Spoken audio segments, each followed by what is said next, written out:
ஜனவரி 7 மற்றும் 8ஆம் தேதி உலக முதலீட்டாளர்கள் மாநாடு சென்னையில் நடக்கிறது. 30க்கும் மேற்பட்ட நாடுகளில் இருந்து 100க்கும் அதிகமான வளரும் முதலீட்டாளர்கள் பங்கேற்பதற்கான வாய்ப்பை தமிழ்நாடு வழங்குகிறது. வர விரும்புவோர் கீழே குறிப்பிட்டுள்ள இணையதளத்தில் பதிவு செய்யவும். தி சென்னை சில்க்ஸின் கிறிஸ்துமஸ் மற்றும் new year sale. Let the celebrations begin. உங்க படத்துல ஏன் முஸ்லிம் தீவிரவாதி? ஆளூர் ஷானவாஸ் கேட்ட ஒரு கேள்வி. பூஜை அறை உதாரணம் காட்டிய கேப்டன். நெகிழ்ந்து போன விசிக எம்எல்ஏ ஷானவாஸ். இதுதாங்க எங்க கேப்டன். உருகும் மக்கள்.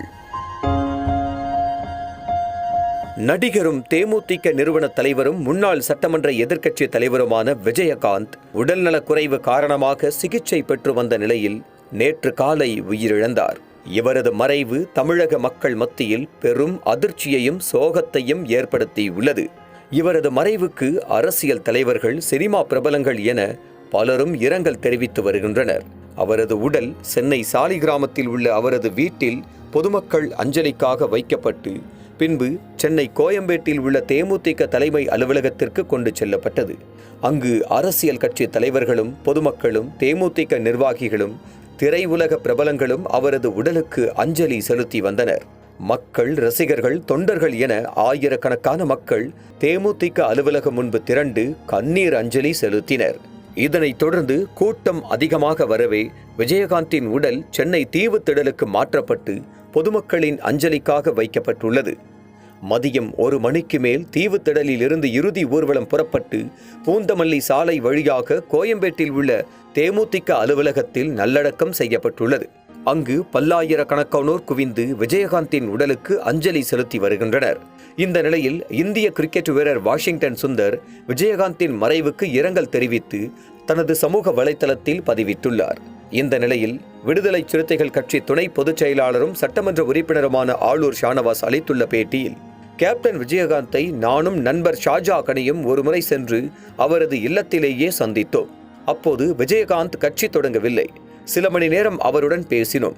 அப்போது கேப்டனிடம் நான் ஒரு கேள்வி கேட்டோம். நீங்கள் உங்களது தனிப்பட்ட வாழ்க்கையில் இஸ்லாமிய மக்களுடன் மிக நெருக்கமான முறையில் பழகி வருகிறீர்கள்.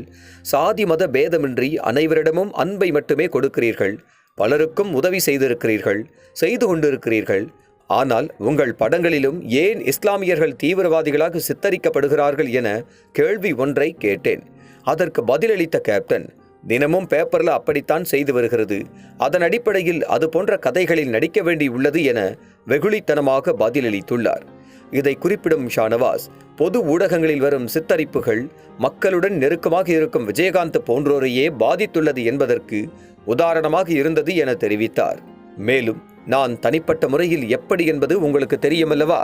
இருந்தாலும் என் கூட வாங்க என அவர்களை அங்கிருந்து தனது பூஜை அறைக்கு அழைத்துச் சென்றுள்ளார் கேப்டன் விஜயகாந்த். பின்னர் பூஜை அறையை திறந்து காட்டியுள்ளார். அப்போது பூஜை ரூமில் இந்து, முஸ்லிம், கிறிஸ்தவம் என அனைத்து மத கடவுள்களையும் அவரது பூஜை அறையில் வைத்திருந்துள்ளார். பிறகு இதுதான் நான் என அவர்களிடம் சொல்லிவிட்டு குழந்தையைப் போல சிரித்துள்ளார். இந்த சம்பவத்தை நினைவுபடுத்தி ஆளூர் ஷானவாஸ் இது தொடர்பாக டிவி விவாதம் ஒன்றில் பேசியுள்ளார்.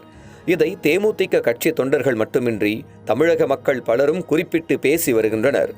உள்ளே ஒன்று வைத்து வெளியே ஒன்று பேச தெரியாத அப்பாவி குணம் கொண்டவர் கேப்டன் என பலரும் சமூக வலைதள பக்கத்தில் கருத்து பதிவிட்டு வருகின்றனர். அனல் பறக்கும் செய்திகளை அப்டேட் செய்து கொள்ள நக்கீரன் களத்தை இப்பவே சப்ஸ்கிரைப் பண்ணுங்க.